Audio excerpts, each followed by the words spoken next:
কারাভোগ করেছেন, নির্যাতিত হয়েছেন এবং সব শেষে তিনি অসুস্থ হয়ে হাসপাতালে ছিলেন।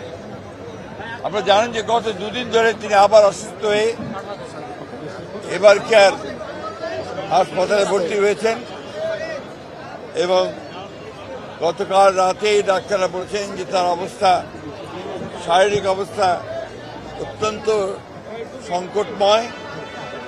সেই জন্য আমরা আমাদের দলের পক্ষ থেকে এই গণতন্ত্রের নেত্রী, গণতন্ত্রের মাতা দেশনেত্রী বেগম খালেদা জিয়ার রোগ মুক্তির জন্য সারা দেশের জনগণের কাছে বাদ জুমা আমরা দোয়া চেয়েছিলাম এবং সারা দেশের মসজিদে মসজিদে সেটাই আজকে আমরা এখানে এই নয়াপল্টনের মসজিদে নামাজ আদায় করে আমরা সবাই দেশনেত্রী বেগম খালেদা জিয়ার রোগ মুক্তির জন্য পরম করুণাময় আল্লাহ তাআলার কাছে দোয়া চেয়েছি।